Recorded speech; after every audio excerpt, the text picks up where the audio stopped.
On the morning of July 23, 1944, Sergente Maggiore Antonio Bellini pressed his eye against the rubber cup of the commander's periscope inside an American M10 tank destroyer, watching German Panzer IVs moving through the wheat fields 3 kilometers south of Arezzo.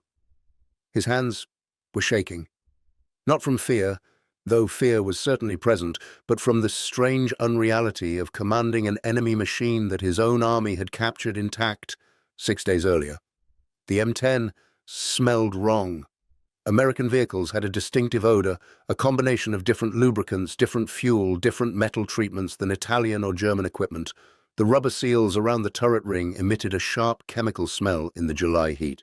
The diesel exhaust, when the engine was running, carried a heavier, oilier scent than gasoline engines. Everything about this machine felt alien, and Bellini had exactly 40 minutes of combat experience in it before he would discover precisely why American tank destroyer doctrine had been killing German armor at rates that shocked Wehrmacht intelligence officers.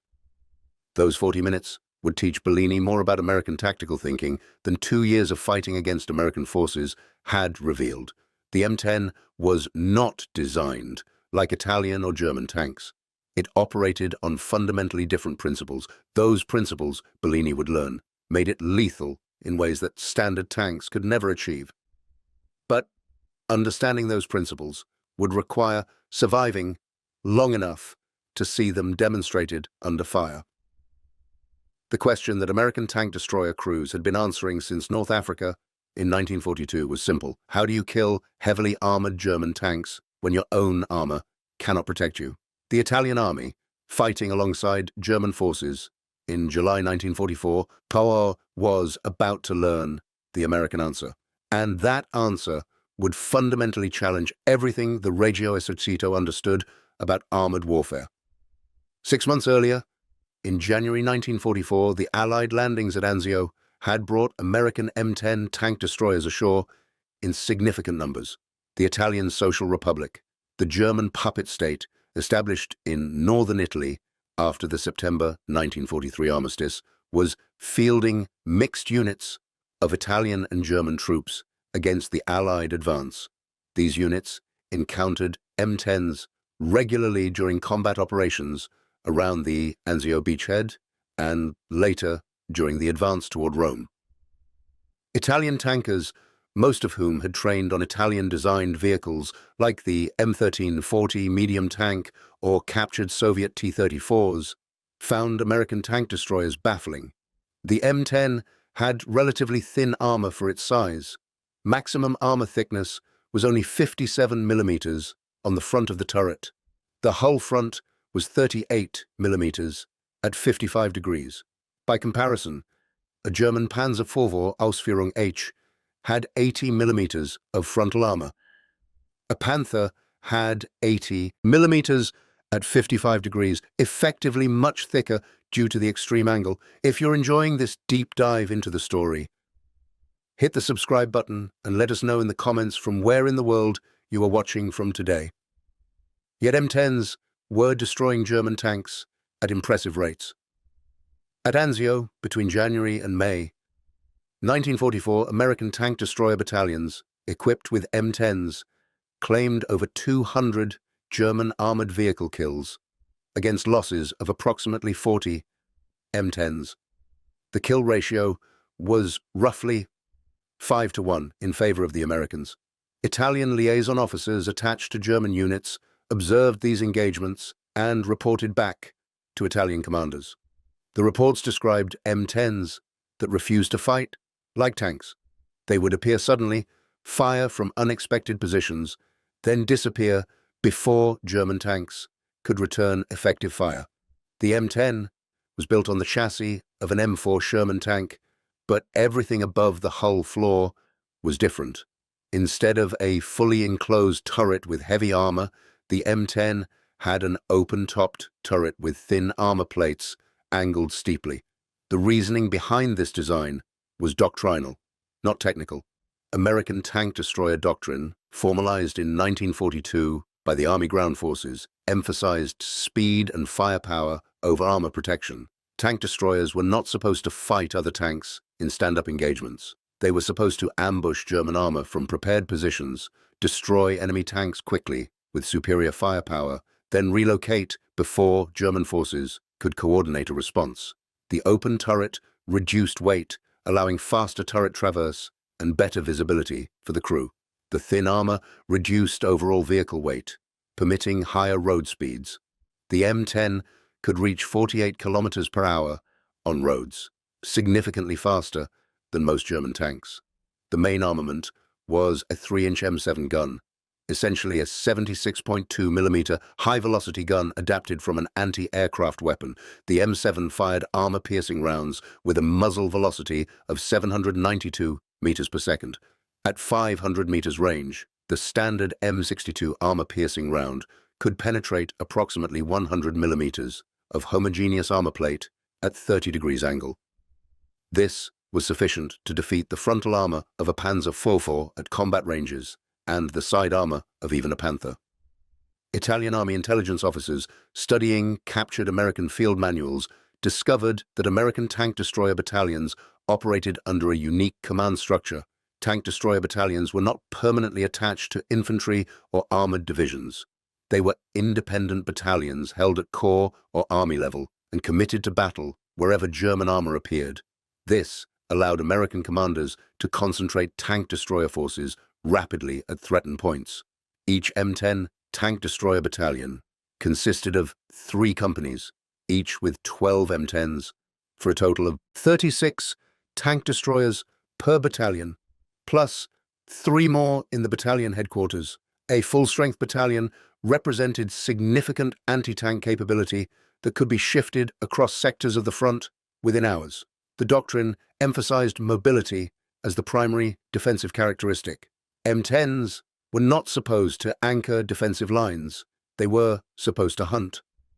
On July 17, 1944, during fighting near Lake Trasimeno in Tuscany, elements of the German 26th Panzer Division withdrew under pressure from American forces. During the withdrawal, one M10 from the 701st Tank Destroyer Battalion became separated from its unit. The crew, attempting to navigate back to American lines through unfamiliar terrain at night, drove into a minefield laid by German engineers. The M10 struck a Telemine 35 anti-tank mine. The explosion disabled the left track. The crew attempted to repair the track under cover of darkness, but German infantry from the 26th Panzer Division's reconnaissance battalion discovered them. A brief firefight erupted. The M10 crew, 3 men, a commander, gunner, and driver, the loader and assistant driver, had been wounded earlier and evacuated, abandoned the vehicle, and attempted to escape on foot. 2 were captured immediately. The third, the driver, disappeared into the darkness and was never accounted for in German records. German recovery crews examined the M10 the following morning. The mine had blown off several track blocks and damaged the left idler wheel, but the vehicle was otherwise intact. The engine started. The turret traversed. The gun appeared functional. German engineers, chronically short of serviceable armored vehicles, considered repairing it for German use, but Wehrmacht maintenance units were overwhelmed with disabled German tanks requiring repair. Adding a captured American vehicle with unfamiliar systems and no spare parts availability to their maintenance burden seemed impractical.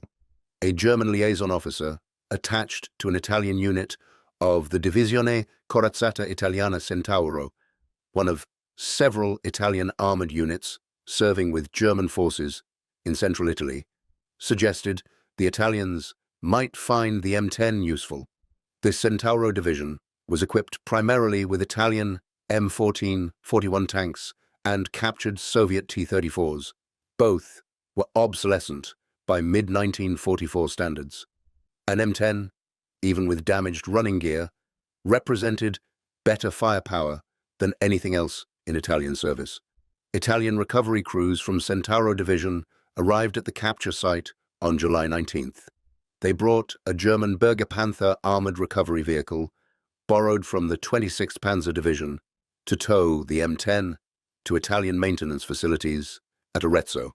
Italian mechanics spent 2 days fabricating replacement track blocks using German track components modified to fit the American track system. By July 21st, the M10 was mobile again. The obvious question was, who would crew it? Italian tankers had no training on American vehicles. The controls were different, the instrumentation was labeled in English, the operational procedures were unfamiliar. But Sergente Maggiore Antonio Bellini had two qualifications that made him the logical choice. First, he had commanded an M1441 tank for 18 months before his vehicle was destroyed by American tank fire near Cassino in February 1944. He understood tank gunnery and command procedures. Second, he spoke adequate English, learned during 2 years working in his uncle's import business in Milano before the war. Bellini could read the instrument labels and the technical manual that German intelligence had provided, translated portions of a captured American tank destroyer field manual. On July 22nd, Bellini and a four-man crew climbed into the M10 for the first time for training.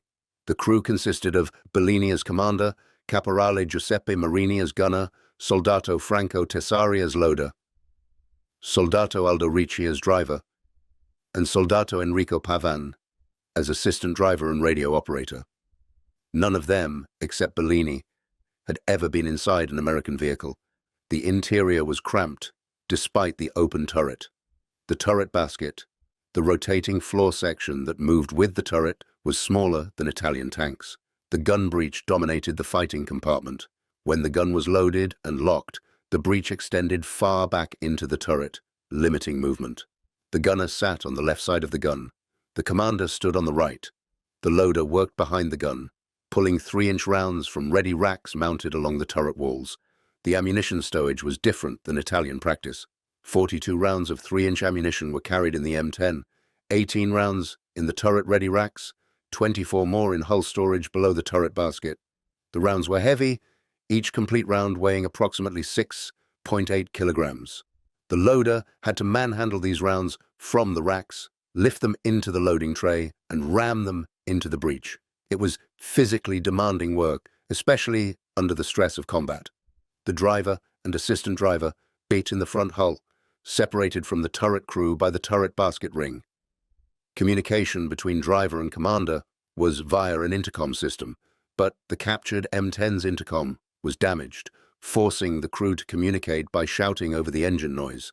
The engine was a General Motors 6A46 diesel, two 6-cylinder engines coupled together to produce 375 horsepower at 2,100 revolutions per minute. The sound was distinctly different than Italian gasoline engines, a deeper, more resonant growl. Bellini spent July 22nd learning the controls, practicing turret traverse, familiarizing himself with the gun sight. The gun sight was American, marked in yards rather than meters. The elevation controls felt different, the gearing ratio faster than Italian tanks. The turret traverse was hydraulic, powered by the engine. This was an unusual feature. Most Italian and German tanks used manual turret traverse, requiring the gunner to physically crank the turret around. The M10's hydraulic traverse could rotate the turret 360 degrees in approximately 20 seconds, far faster than manual systems. By evening of July 22nd, Bellini felt marginally competent in the M10. He understood how to start it, how to drive it, how to aim and fire the gun. But understanding the mechanical operation of a tank destroyer and understanding how to employ it effectively were entirely different matters. The captured American field manual excerpts that Bellini studied that evening described tank destroyer tactics in theoretical terms. Seek position with good fields of fire and concealment. Engage enemy armor at maximum effective range. Relocate immediately after firing to avoid counter-battery fire. The manual emphasized never remaining stationary after firing. What the manual did not explain, what Bellini would have to learn through direct experience, was why these tactics worked. Why did American tank destroyer doctrine emphasize mobility over armor protection? Why were M10 crews trained to fire and immediately displace rather than fighting from fixed positions until forced to withdraw? The answers to these questions were embedded in the tactical reality of armored warfare on the Italian front in summer 1944 And Bellini would discover those answers within the first 40 minutes of combat in the captured M10. On the morning of July 23rd, German intelligence reported American forces advancing toward Arezzo from the south. The advance was spearheaded by Sherman tanks from an American armored division, supported by infantry. German defensive positions south of Arezzo were thinly held. The Hermann Göring Panzer Division, the primary German armored formation in the sector, had been pulled back to defensive positions north of the city. Italian units from Centauro Division were ordered to conduct delaying actions to slow the American advance and allow German forces time to prepare stronger defensive lines. Bellini's M10, designated as part of a composite Italian combat group consisting of 2 M1441 tanks, 3 German-supplied Sturmgeschütz, the 3 assault guns, and Bellini's captured M10, was ordered to occupy defensive positions covering the southern approaches to Arezzo.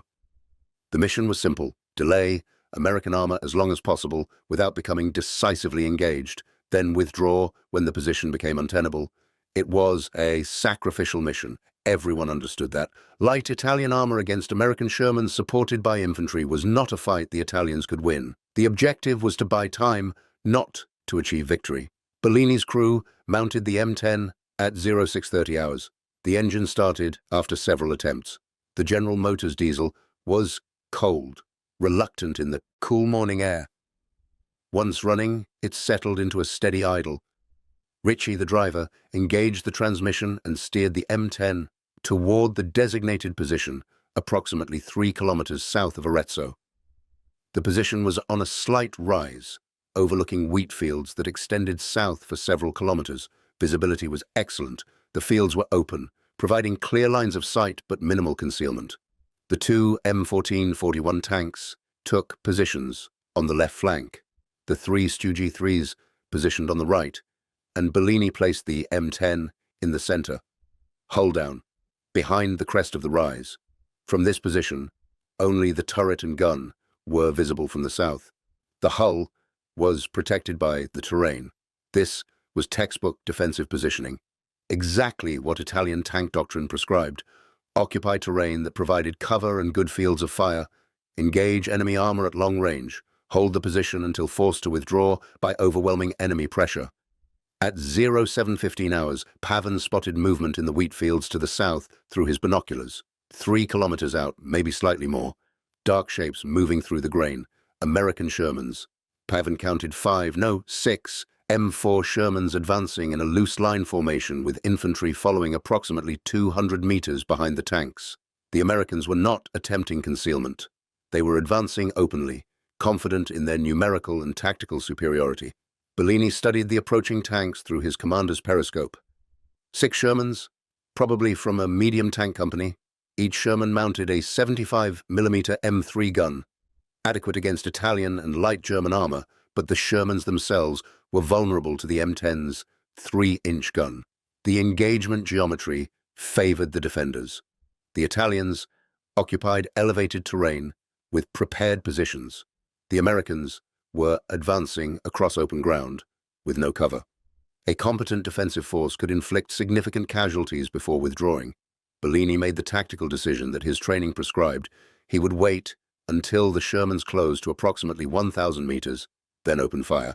At that range, the M10's 3-inch gun could penetrate a Sherman's frontal armor reliably. 1 shot, 1 kill. The other Italian tanks would engage simultaneously. 6 targets, 6 Italian guns. If everyone fired at once and every shot connected, the entire American force could be eliminated in the opening volley. It was the kind of perfect ambush scenario that tank commanders trained for, and it was exactly the wrong tactical approach for an M10 tank destroyer.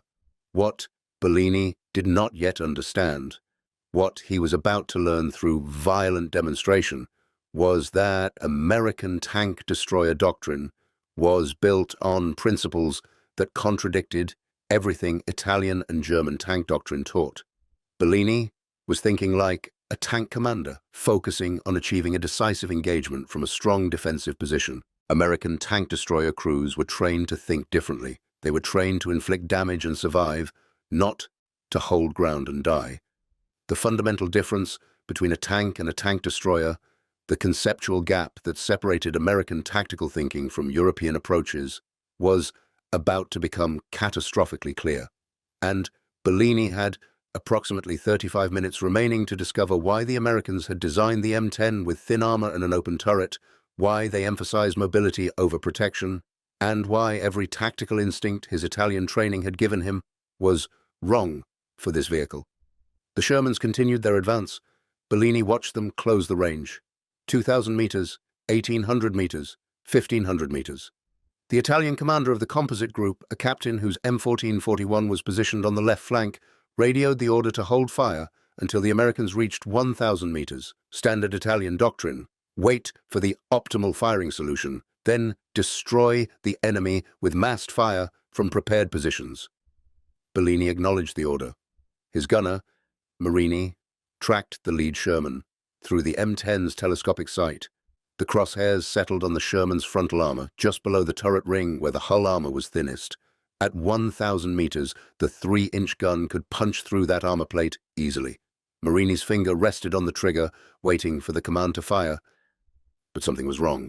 Bellini felt it before he could articulate it. The Americans were advancing too confidently, too openly. 6 Shermans, moving across open ground toward prepared defensive positions, should have been advancing more cautiously. They should have been using overwatch tactics, some tanks stationary and covering while others moved forward. Instead, they were advancing in a loose line, all 6 moving simultaneously as if they expected no resistance. Then, Bellini understood.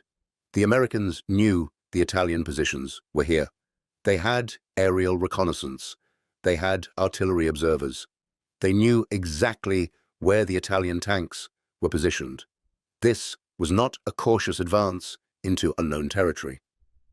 This was a deliberate attack against identified targets, and if the Americans knew where the Italian positions were, they had almost certainly called for artillery support. Bellini's realization came seconds too late. At 1,200 meters range before the Italian captain could give the order to fire, American artillery began landing on the Italian positions. The first shells were white phosphorus marker rounds, bursting directly above the Italian defensive line. Thick, white smoke bloomed in the air, marking the target for follow-on high-explosive rounds. Then, the high-explosive shells arrived. 105mm howitzer rounds from American field artillery batteries, positioned several kilometers to the south. The first salvo landed among the Italian positions with devastating accuracy. One shell struck directly in front of the leftmost M1441, showering the tank with shrapnel and dirt. Another exploded between 2 of the Stu G3s on the right flank. The concussion was tremendous, even inside Bellini's M10. The entire vehicle shook from nearby impacts. Fragments of shell casing rang against the thin turret armor like hail on a metal roof. The artillery barrage continued. Shells landed every few seconds, walking across the defensive positions in a systematic pattern. The Americans were not firing at random. They were executing a deliberate fire mission against pre-planned targets. The Italian tanks were bracketed by explosions, pinned down by high-explosive shells that made accurate gunnery impossible. Every near miss shook the vehicles violently, throwing off aim, disorienting crews. Bellini realized with absolute clarity that remaining in this position meant death. The Americans would keep shelling until their Shermans closed to effective range. Then the Shermans would engage Italian tanks that were suppressed, disoriented, and unable to return effective fire. The Italian tanks would be destroyed one by one without inflicting significant casualties on the Americans. The defensive position that had seemed so strong 5 minutes ago had become a death trap. This was the first lesson of American tank destroyer doctrine that Bellini learned through direct experience. Never remain stationary when the enemy knows your position. The open turret of the M10, which had seemed like a vulnerability, suddenly made sense. It provided the commander with unrestricted visibility to observe threats and react instantly. Bellini could see the entire battlefield without being confined by vision blocks and periscopes. He could see the artillery impacts, could judge their pattern, could make the decision to move without waiting for orders from higher command. Bellini made the decision instantly. He shouted to Ricci through the damaged intercom system, his voice barely audible over the artillery explosions. and engine noise. "Back up! Get us out of this position now!" Ritchie responded immediately, throwing the transmission into reverse. The M10 lurched backward down the reverse slope of the rise. The movement was violent and uncontrolled, but it put terrain between the M10 and the American artillery observers. The artillery continued falling on the position Bellini had just vacated. Through breaks in the smoke and dust, Bellini saw one of the M1441 tanks take a direct hit. The 105mm shell struck the turret top, the weakest armor on the Italian tank. The shell penetrated and detonated inside. The M1441 erupted in flames. Secondary explosions from stored ammunition cooked off inside the burning hull. Thick, black smoke poured from the hatches. No crew emerged. They were dead, killed instantly by the shell penetration and internal explosion. The surviving M1441 and the three Stoogie 3s were also attempting to withdraw, backing down from their positions under continuous artillery fire. But they were moving slowly, carefully, constrained by Italian doctrine that emphasized maintaining formation and coordinated movement. The Americans gave them no time. As soon as the Italian vehicles began withdrawing, the American Shermans accelerated their advance, closing the range rapidly to engage the retreating Italian armor. Bellini's M10 reached a position approximately 400 meters behind the original defensive line. There was a small grove of olive trees, sparse cover, but better than nothing. Bellini ordered Ricci to position the M10 among the trees, hull down behind a low stone wall that bordered the grove. From this position, the M10 had a flanking angle on the American Shermans, which were now focused on engaging the retreating Italian vehicles to Bellini's right. This was the second lesson Bellini learned. Mobility was not just about retreat. It was about repositioning to gain tactical advantage. The M10's speed allowed it to disengage from an untenable position and immediately establish a new firing position that the enemy had not identified. The Americans were focused on the Italian tanks they could see withdrawing from the original defensive line. They had not spotted Bellini's M10 in its new position among the olive trees. Marini, the gunner, had maintained sight picture on the American Shermans throughout the violent movement. Now he acquired the nearest Sherman in his telescopic sight, range approximately 800 meters. The Sherman was moving forward, turret-oriented toward the retreating Stoogie 3s, completely unaware of the M10 on its left flank. Bellini gave the command, "Fire!" The 3-inch gun recoiled violently, the entire turret filled with propellant smoke despite the open top. The armor-piercing round crossed 800 meters in slightly over 1 second and struck the Sherman's left side armor. The Sherman's side armor was only 38 millimeters thick, vertical, no angle. The 3-inch round penetrated easily, punching through the armor plate and continuing into the crew compartment. The Sherman lurched to a halt immediately. Smoke began pouring from the engine deck. The crew hatches flew open and American tankers bailed out, running away from their disabled vehicle before ammunition could cook off. Tassari, the loader, had already rammed another round into the breach. Bellini shifted his observation to the second Sherman. "Next target, lead tank range 750 meters. Marini traversed the turret left, using the hydraulic controls. The turret swung smoothly, far faster than manual traverse systems. Within seconds, Marini had the second Sherman centered in his sight. "Identified," he confirmed. "Fire!" The gun recoiled again. Another hit. This round struck the Sherman's turret, penetrating the side armor and detonating inside. The Sherman stopped moving. Flames erupted from the commander's hatch. More American crew members evacuated, some of them on fire, rolling on the ground to extinguish burning clothing. 2 Shermans destroyed in less than 30 seconds. But Bellini had already learned the third critical lesson of tank destroyer doctrine. Never fire more than 2 or 3 shots from the same position. The muzzle flashes from the M10's gun had revealed its location. To the surviving American tanks, already 2 Shermans were turning toward the olive grove, their turrets traversing to engage this new threat. Bellini could see the 75mm guns swinging toward his position. "Driver, back up. Get us moving now." Ritchie engaged reverse again. The M10 rolled backward out of the olive grove, just as the first American 75mm round impacted where the M10 had been positioned seconds earlier. The shell exploded against the stone wall, throwing fragments in all directions. If Bellini had remained stationary for even 5 more seconds, that round would have hit the M10 directly. The M10 moved laterally along the reverse slope, staying hull down, using terrain to mask its movement. Ritchie drove approximately 200 meters to a new position where a small depression provided cover. Bellini ordered him to stop. The M10 was now positioned with a different angle on the American Shermans, who was still focused on the location where the M10 had fired from moments earlier. The Americans expected the M10 to remain in that position, like a conventional tank defending from prepared ground. They did not expect it to have already relocated. If you find this story engaging, please take a moment to subscribe and enable notifications. It helps us continue producing in-depth content like this. From the new position, Marini acquired another Sherman. This one had moved forward to engage what it thought was the M10's position near the olive grove. Range 600 meters, slightly closer, the Sherman's flank was exposed as it maneuvered. Bellini gave the command to fire. The third shot from the M10 struck the Sherman's right side, penetrating the engine compartment. The Sherman's engine erupted in flames immediately. The vehicle rolled to a stop, burning intensely. The crew evacuated successfully, but the tank was a total loss. 3 American Shermans destroyed or disabled. 3 Italian positions occupied. Total time elapsed approximately 11 minutes since the engagement began. The Americans had started with 6 Shermans. 3 were now out of action.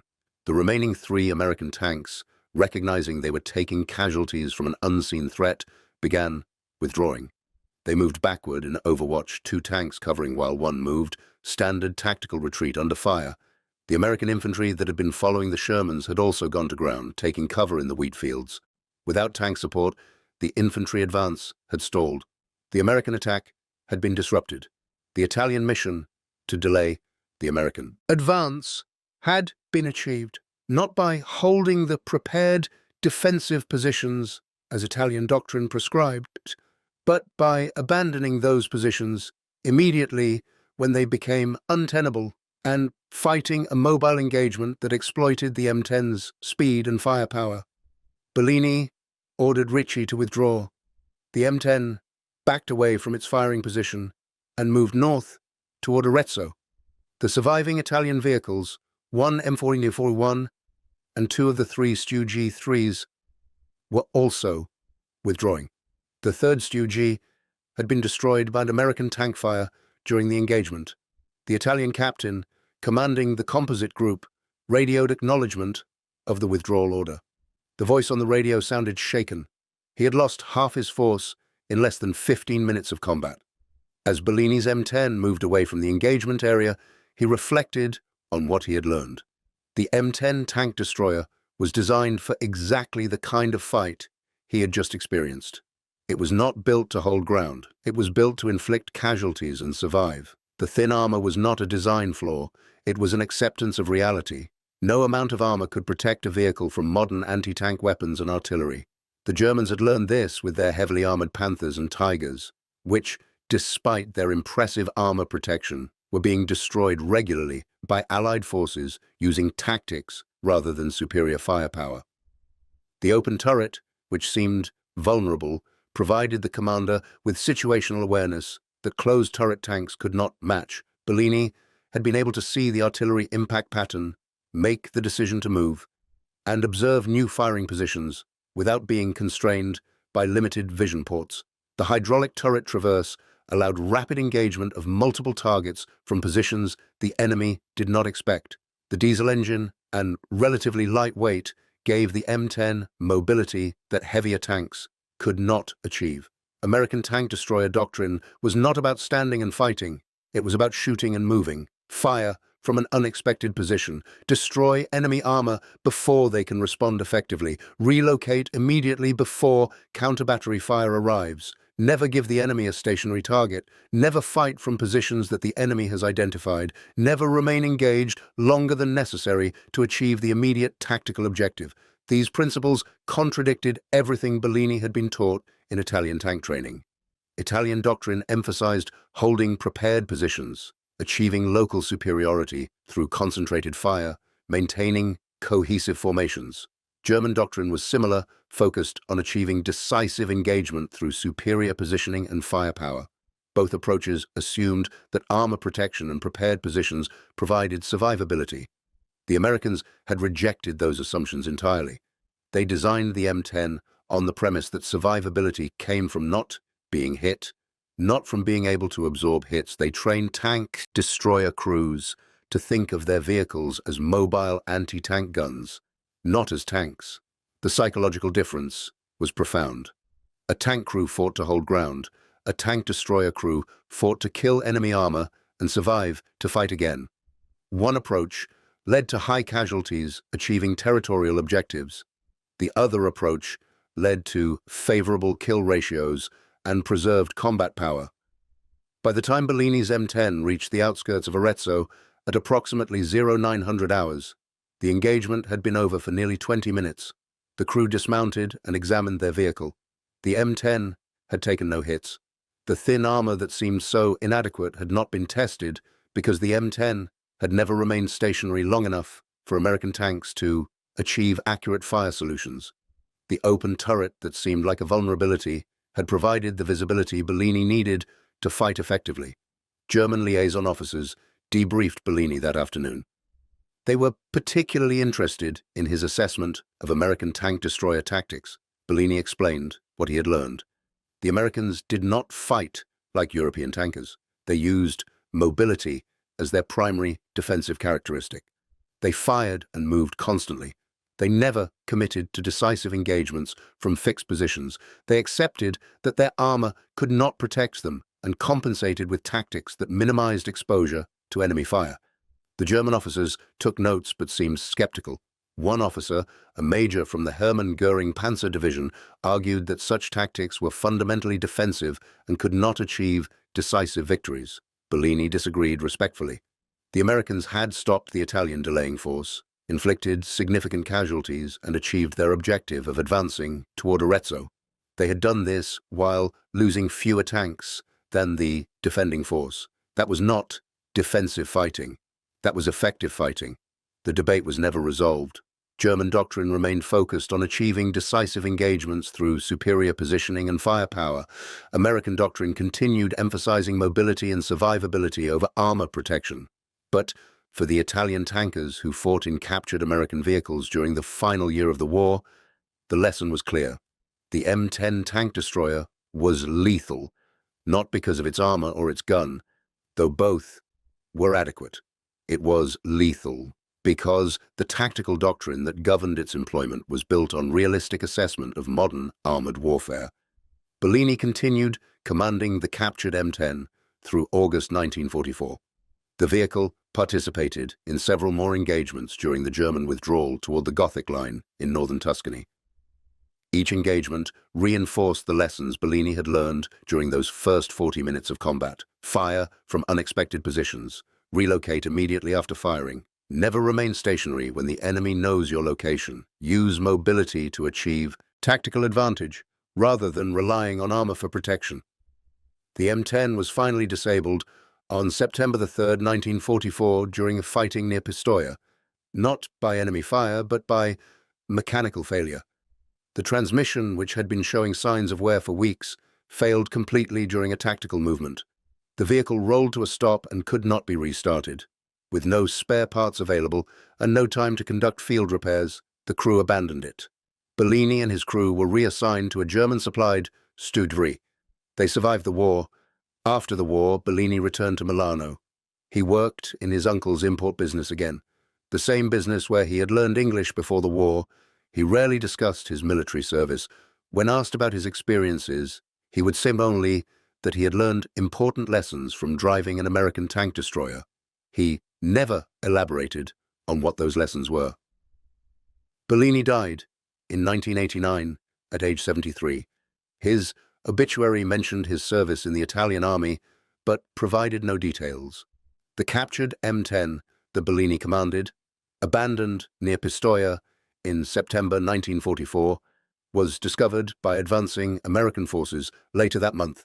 Reconnaissance photographs show the vehicle sitting beside a road, track completely removed from one side, clearly disabled by mechanical failure rather than combat damage. The Americans documented the vehicle as Italian marked, but did not recover it. There were no shortage of M10s in American service, and a mechanically disabled example held no intelligence value. The wreck was scrapped sometime after the war, probably by Italian civilians salvaging metal during reconstruction. American tank destroyer doctrine continued evolving throughout the war. By 1945, most tank destroyer battalions had been re-equipped with M36 tank destroyers mounting 90mm guns capable of defeating even the heaviest German armor at long range. But the tactical principles remained unchanged. Mobility over armor protection, shoot and move, never remain stationary after firing.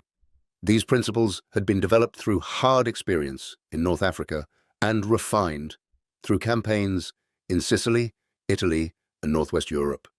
The kill ratios achieved by American tank destroyer battalions validated the doctrine.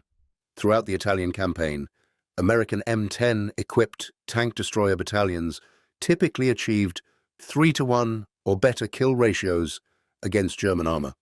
In some engagements, the ratios were even more favorable. The key was not the vehicles themselves, which were adequately armed, but lightly armored, but the tactics that governed their employment. German tank commanders who encountered American tank destroyers regularly complained about the difficulty of engaging them effectively. German after-action reports from Italy describe M10s that would appear suddenly, destroy German tanks with accurate fire, then disappear before German forces could coordinate responses. The Germans called them Katzenjäger, cat hunters, a reference to their habit of stalking prey and disappearing when threatened. Italian tankers who observed American tank destroyer operations, whether as enemies or as operators of captured vehicles like Bellini, recognized that the Americans had solved a fundamental problem of modern armored warfare. When anti-tank weapons became powerful enough to defeat any reasonable thickness of armor, the question became how to achieve kills without being killed in return.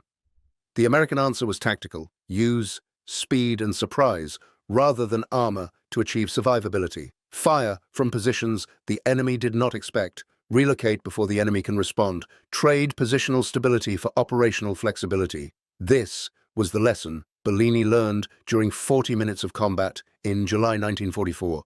The M10 tank destroyer was lethal, not because it was heavily armored or because its gun was extraordinarily powerful. It was lethal because American doctrine had accepted the reality that armor could not provide absolute protection and had built a tactical system that compensated for that limitation through mobility and aggressive repositioning.